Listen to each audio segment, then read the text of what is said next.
사랑하는 성도 여러분, 2021년 7월 25일이죠. 성령 강림 후 9번째 주일입니다. 다 같이 주일 예배를 시작하시겠습니다.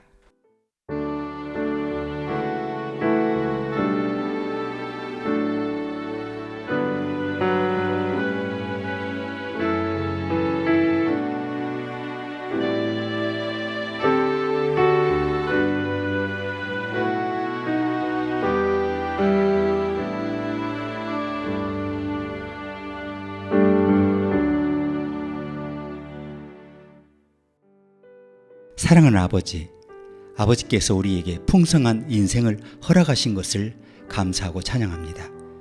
우리가 당신의 아들과 딸이 되는 놀라운 축복과 당신이 우리를 위해 만들어주신 아름답고 정교한 우주 만물을 인하여 감사합니다. 주님, 우리가 이 시간 우리의 모든 것을 당신께 드리기 원하오니 당신의 사랑의 영으로 우리 마음에 가득 채워주십시오. 위대한 창조주이신 주님을 날마다 경배하고 우리의 손과 목소리를 높여 주를 찬양하게 해주십시오. 우리의 모든 존재를 들어 당신을 바라보오니 하늘의 기쁨과 평화가 우리에게 가득하게 해주십시오. 예수님의 이름으로 기도합니다. 아멘. 다 함께 찬송하시겠습니다.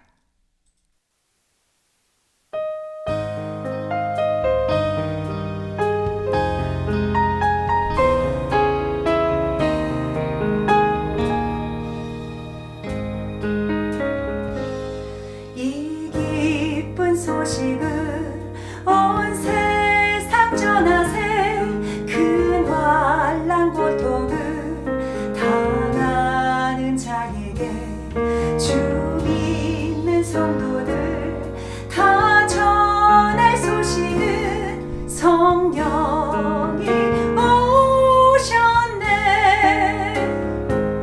성령이 오셨네. 성령이 오셨네. 내 주에 보내신 성령이 오셨네. 이 기쁜 소식을 온 세상 전하세. 성령이 오셨네. 만왕의 왕께서 저 사로잡힌 자 다 구원하시고 잠자유 주셨네. 승리의 노래가 온 성에 들리니 성령이 오셨네. 성령이 오셨네. 성령이 오셨네. 내 주에 보내신 성령이 오셨네. 이 기쁜 소식을 온 세상 전하세. 성령이 오셨네.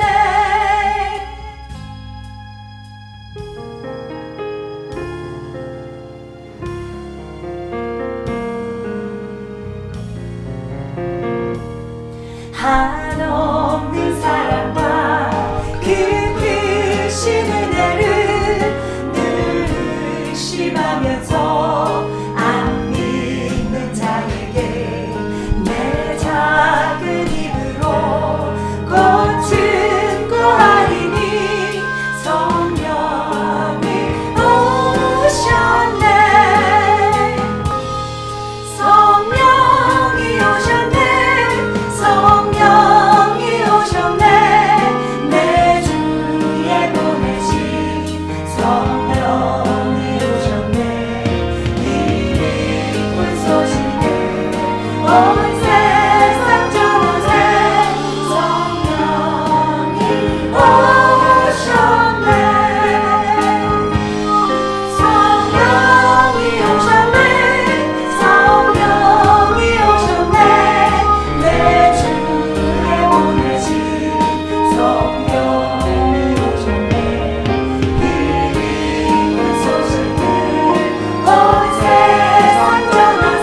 사랑하는 주님, 최근에 세계 곳곳에서 홍수가 최고조에 달하면서 수많은 사람들이 죽거나 다친 것을 불쌍히 여겨주십시오.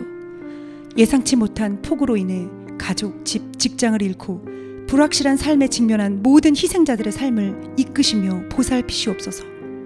주님께서 홍수가 더 이상 그들의 생명을 앗아가지 못하게 하시며 그들의 집과 가족과 소중한 동물들을 보호하여 주십시오.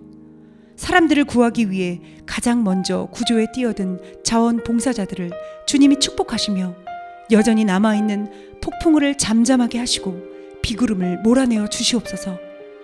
주께서 믿지 않는 세상을 홍수로 심판하셨지만 크신 국률로 믿는 노아와 그 가족의 생명을 지켜주시니 감사합니다. 강팍한 바로와 그의 모든 군대를 홍해에 익사시키시되 주의 백성은 마른 땅을 밟고 큰 바다를 건너게 하셔서 다 구원의 세례를 받게 하심을 감사합니다. 예수 그리스도께서 요단강에서 세례를 받으심으로써 세상의 모든 물을 거룩하게 하셨고 우리의 세례로 죄를 완전히 씻음이 이루어졌음을 감사합니다. 아담에게서 물려받은 모든 죄가 이 구원의 홍수로 말미암아 익사하게 하시고 우리는 그리스도의 몸인 교회로 구별되어 항상 뜨거운 마음과 기쁜 소망으로 주의 이름을 섬기게 해주십시오. 모든 성도들과의 약속 안에서 영생에 합당한 주님의 자녀로 살도록 도와주십시오. 예수님의 이름으로 기도합니다. 아멘.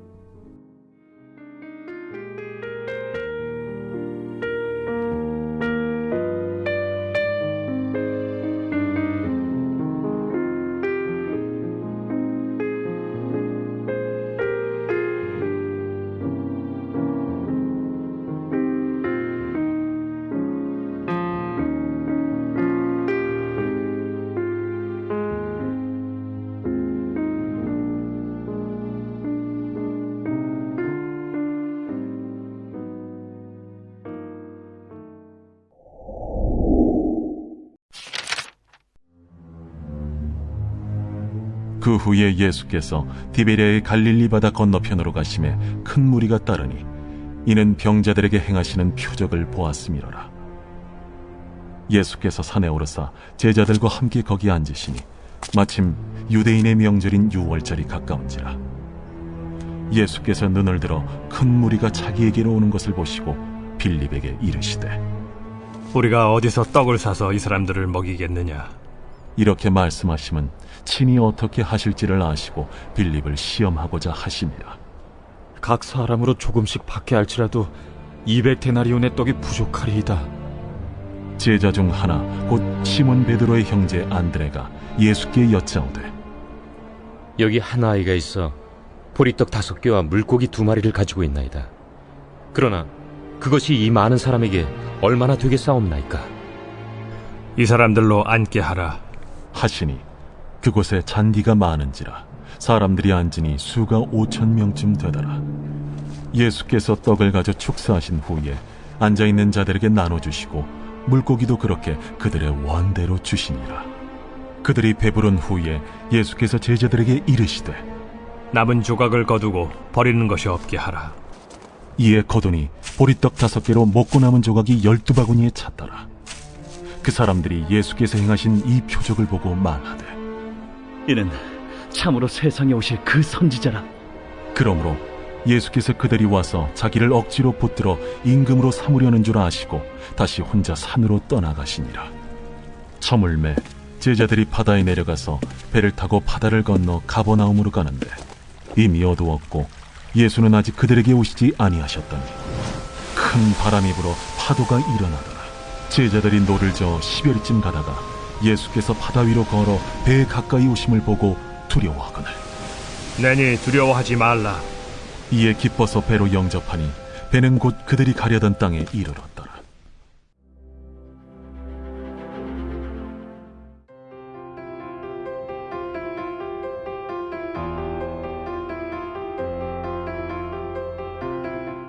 오늘날 교회가 직면한 가장 큰 문제가 믿음의 부족이라는 제 말에 동의하십니까? 자원이 부족한 것이 아닙니다. 우리는 그렇게 생각하지만 그렇지 않습니다. 교회에서 필요한 비용이 발생하면 가장 먼저 듣는 질문이 돈은 어디서 나오나요?입니다. 그러나 그것은 잘못된 질문이죠. 우리가 해야 할 유일한 질문은 이것이 우리 교회에 대한 하나님의 뜻입니까? 입니다. 그리스도의 후사인 우리는 재정적 힘과 재능에서 모두 부자죠. 우리는 언제나 이 두 가지를 사용할 수 있어요. 우리에게 부족한 것은 믿음이라는 것이죠. 우리는 세계에 굶주린 사람들을 먹일 수 있어요. 물론 우리 혼자 하는 일이 아니죠.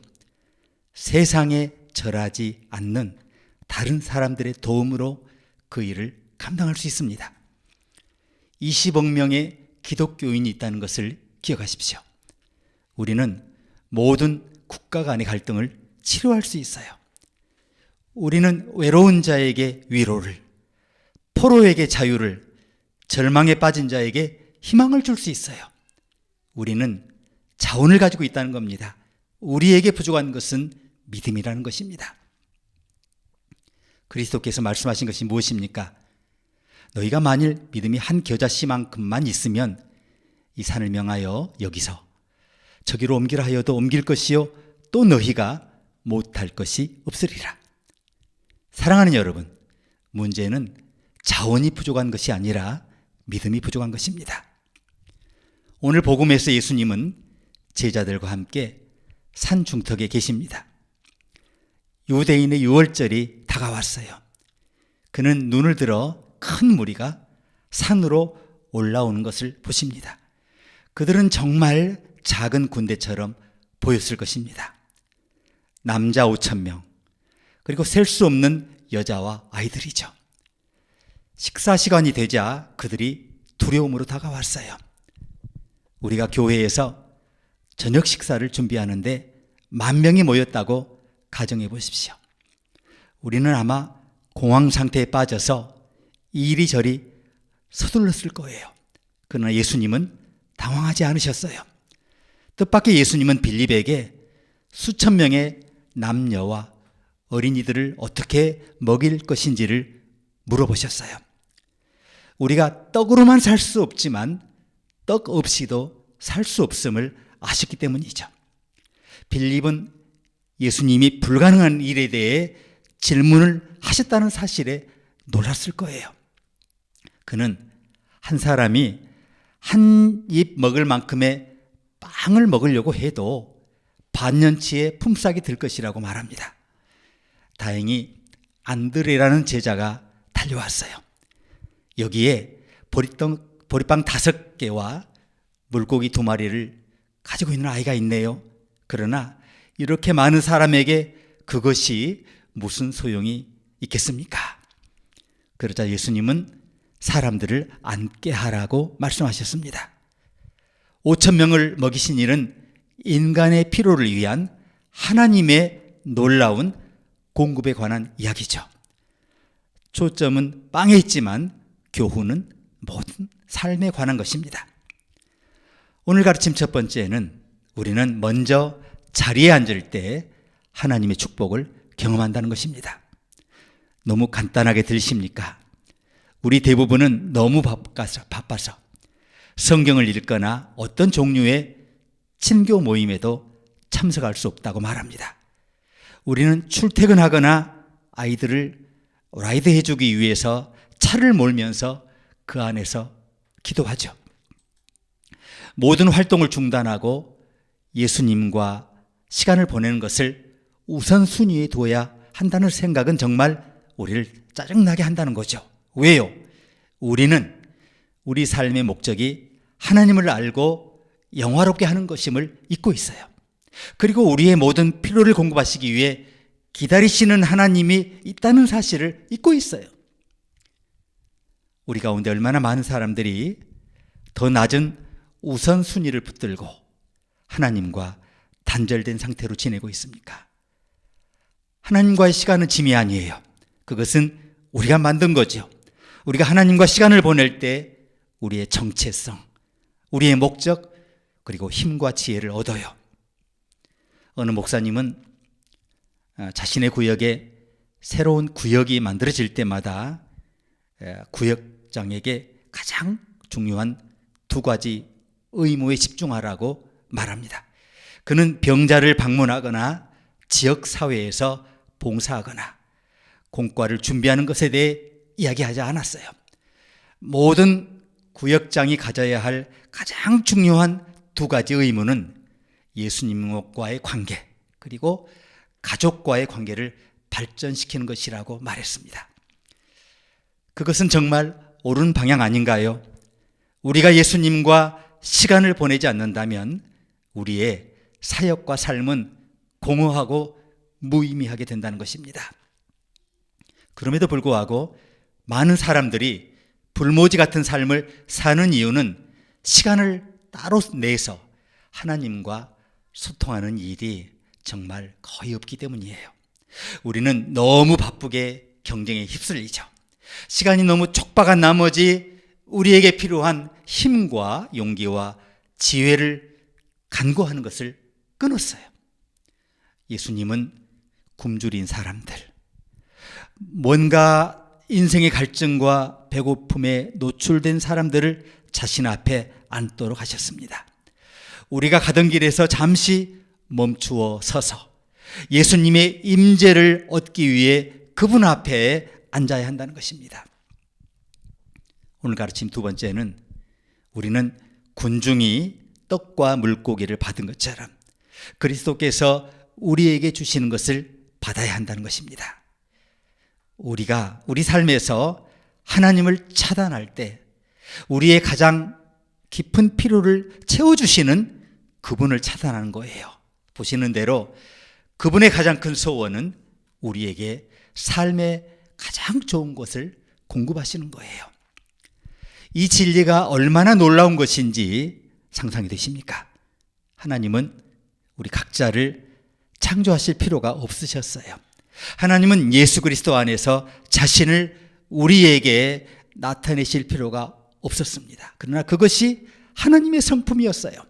그의 본성은 베푸시는 것입니다. 그의 본성은 사랑이라는 것입니다. 사랑은 항상 주는 것이라는 것입니다. 참으로 그래서 하나님은 아낌없이 우리에게 주신다는 거죠. 만일 우리가 그분에게서 받지 않는다면 문제는 우리에게 있어요. 왜냐하면 그분은 주셔야 하는 하나님이시기 때문에. 유명한 댄서이자 안무가인 밥 포시는 정말 성격이 관대한 것으로 유명했어요. 그는 친구나 동료와 외출할 때 항상 수표를 들고 다른 사람들을 위해서 지불했어요. 그가 죽었을 때 그의 가장 친한 친구 66명에게 한 번 더 저녁 식사를 대접하라는 유언과 함께 25,000달러를 수표로 남겨두었어요. 임종을 앞두고도 그는 여전히 친구들에게 감사를 표현할 방법을 찾고 있었다는 거죠. 마찬가지로 하나님은 결코 자녀들에 대한 생각을 멈추지 않으세요. 사랑 많은 아버지로서 그는 우리의 필요를 채울 기회만을 찾고 계신다는 거죠. 문제는 우리가 그분의 사랑의 손길로부터 받는 것에 익숙하지 않다는 거예요. 우리는 기도할 생각을 하지 않아요. 그래서 우리는 문제를 겪을 때마다 맹목적으로 방황하고 있어요. 예수님께서는 제자들에게 사람들을 앉게 하라고 명령하셨습니다. 그런 다음 떡을 들어 감사 기도를 드리신 후에 앉아있는 모든 사람에게 떡과 물고기를 원하는 대로 나눠주셨어요. 그러므로 우리는 앉아서 기다릴 때도 하나님이 주신 것을 받을 때도 그분의 임재와 축복 아래 앉아있는 거예요. 마지막으로 요한이 이 이야기를 어떻게 끝맺는지 주목하십시오. 남은 조각을 버리고 거두고 버리는 것이 없게 하라 하심으로 저희가 배부른 후에 예수께서 제자들에게 이르시되 남은 조각을 거두고 버리는 것이 없게 하라 하심으로 이에 거두니 보리떡 5개로 먹고 남은 조각이 12바구니에 찼더라. 음식이 왜 이렇게 많이 남았나요? 하나님의 계산이 서툴기 때문이었을까요? 다른 이유가 아니에요. 풍성함이 하나님의 성품이기 때문에. 자, 오늘 가르침 세 번째는 우리는 하나님이 자녀들의 모든 필요를 채우시는 위대한 공급자이심을 발견하게 돼요. 우리가 하나님께서 주시는 것을 받을 때 우리는 하나님이 자녀들의 필요를 위한 놀라운 공급자이심을 새삼 깨닫게 되죠. 그는 풍성하게 주신 하나님이시고 우리 원수 가운데 우리 앞에 상을 베푸시고 우리의 잔을 넘치도록 채우시는 하나님이에요. 가나 혼인잔치에 포도주가 필요했을 때 그는 물동이를 가득 채우라고 하셨어요. 탕자가 집에 돌아왔을 때 그는 살찐 송아지를 잡아 큰 잔치를 벌이라고 하셨어요. 그런데 우리는 너무 냉소적이고 두려운 사람이라는 겁니다. 우리는 하나님의 선하심을 신뢰하지 않고 있다는 거예요. 우리는 하나님께서 우리의 필요를 아신다는 것을 믿지 않고 있다는 거죠. 그래서 우리는 하나님에 대해 인색하고 다른 사람에 대해서도 인색해요. 그래서 우리는 끊임없는 불안과 피로감을 안고 살아가요. 그러나 우리가 그분의 자녀들의 모든 필요를 사치스러울 정도로 공급하시는 그분을 의지할 수 있다면 모든 걱정은 한순간에 사라질 거예요. 하나님의 풍요가 우리에게 무슨 의미입니까? 그분에게 풍요란 우리에게 필요한 모든 것을 가지고 있다는 걸 의미해요. 그것은 우리에게 안전하다는 느낌을 줘요. 오늘 기적을 포함해서 예수님이 행하신 모든 기적은 우리에게 하나님의 본성과 그분의 우선순위를 보여줍니다. 병고침, 물로 포도주를 만드시며 무리를 먹이시고 폭풍을 잠잠케 하시고, 신약 성경의 모든 기적은 하나님의 우선순위가 뭐냐, 그리고 그분의 본성을 강조하죠. 그렇다면 하나님의 풍성함의 이유가 뭐라고요? 그분은 더 큰 천국의 풍성함을 위해 우리를 준비시키기를 원하신다는 것입니다. 하나님은 우리 모두에게 쏟아부을 축복이 너무 많아요. 그분은 우리가 앉아서 그분의 축복을 받으라고 하십니다. 그는 사치스러울 정도로 많이 주세요. 바울은 이렇게 말하죠. 하나님이 자기를 사랑한 자들을 위하여 예비하신 모든 것은 눈으로 보지 못하고 귀로도 듣지 못하고 사람의 마음으로도 생각지 못하였다 함과 같으니라. 언젠가 로마의 바티칸 바로 옆에 19세기에 지어진 밀리오레 궁전이 매물로 나왔는데, 성 베드로 광장 바로 옆에 있는 그 위치와 아름다움, 그 크기는 엄청난 재산의 가치를 지녔어요. 누군가 그것을 호텔로 바꾸면 많은 돈을 벌 수 있는 상황이었죠. 그러나 그것을 소유한 가족은 이 멋진 궁전을 로마 가톨릭 교회에 기증하기로 결정했어요. 그리고 프란치스코 교황은 그것을 노숙자 보호소로 바꾸었어요.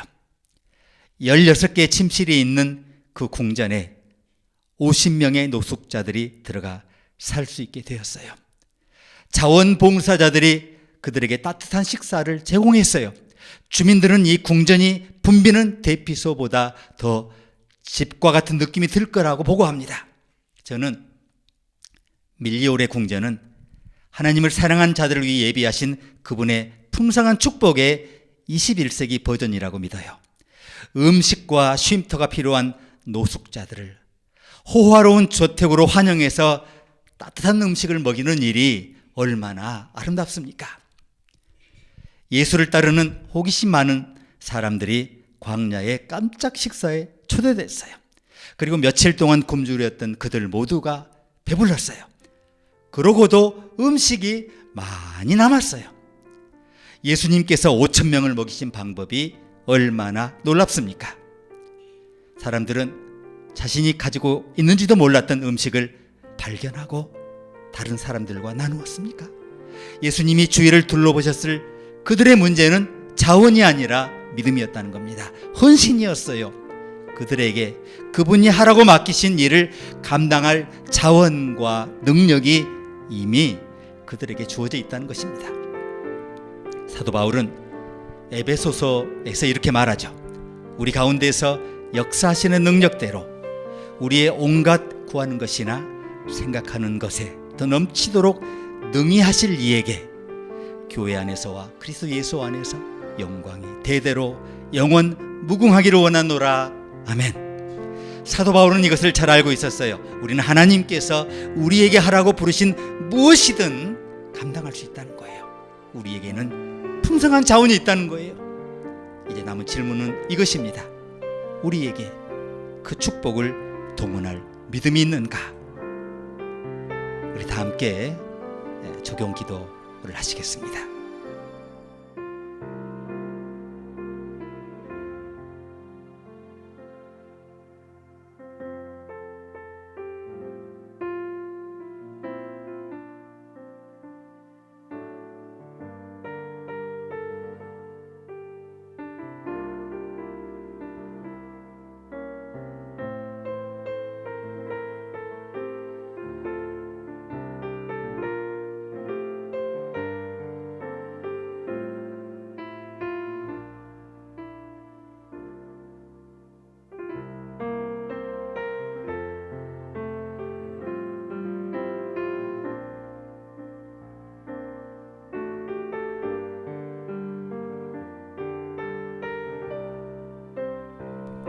사랑하는 주님, 때때로 우리 삶에 요구사항이 많아질 때 우리 마음을 다스려 주십시오.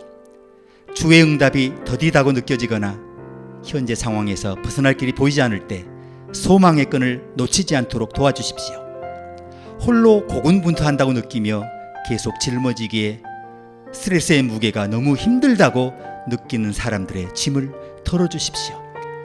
나의 하나님이 그리스도 예수 안에서 영광 가운데 그 풍성한 대로 너희 모든 쓸 것을 채우시리라고 하셨으니 우리가 필요가 무엇이든 간에 주님께서 모든 자원을 갖고 계시며 주님이 우리에게 필요한 모든 것을 충분히 공급하실 수 있다는 것을 알게 해 주십시오. 미래와 가족과 삶을 주님께 위탁하고 우리는 오직 그분의 기쁨과 목적을 향해 달려가도록 축복하여 주십시오. 예수님의 이름으로 기도합니다. 아멘. 다 함께 찬양하시겠습니다.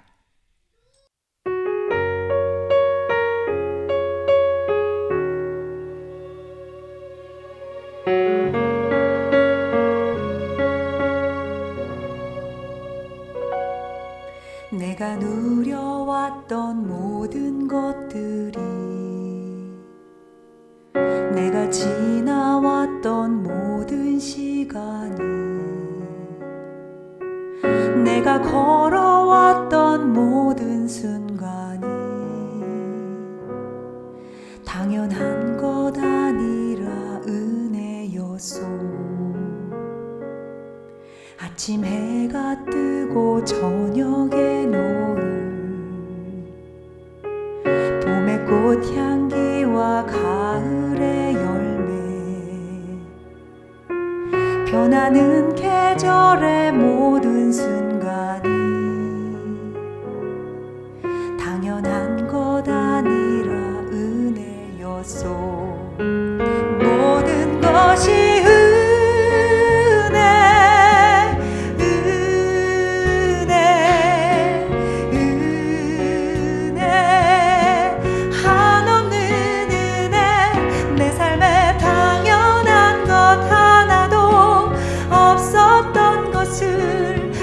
것이 은혜였소.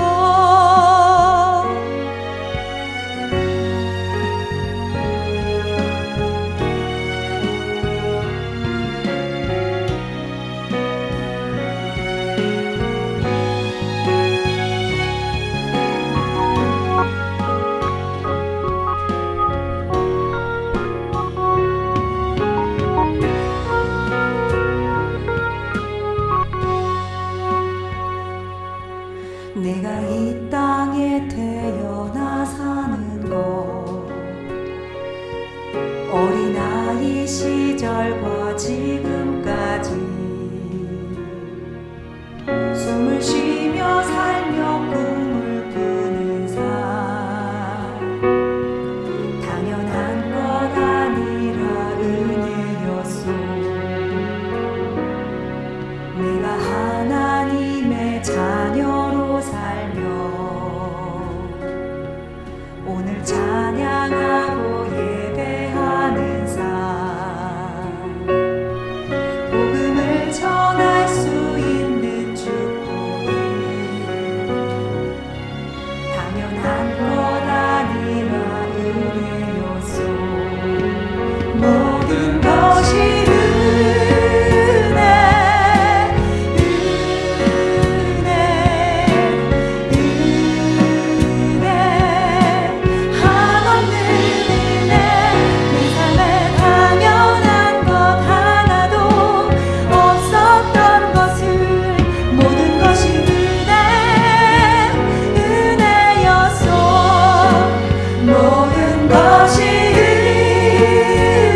다 함께 기도하시겠습니다. 온 세상을 창조하시고 당신의 목적과 의도 안에서 우리를 설계하신 하나님께서 우리가 가진 모든 필요에 응답하실 것을 믿습니다. 우리를 적시에 적절한 장소에 있도록 하시고 모든 당신의 충만함과 부와 보물을 공급하시는 것을 믿습니다. 심지어 우리가 전혀 알지 못하는 많은 일들을 매일 기적적으로 이루고 계시는 공급하시는 하나님 여호와 이레이심을 믿습니다. 너희를 향한 나의 생각은 재앙이 아니라 곧 평안이요 너희 장래에 소망을 주려는 것이라 하셨으니 다가오는 주간에 우리가 매일 주께 부르짖으며 와서 주께 기도함으로 주의 응답을 듣게 해주십시오.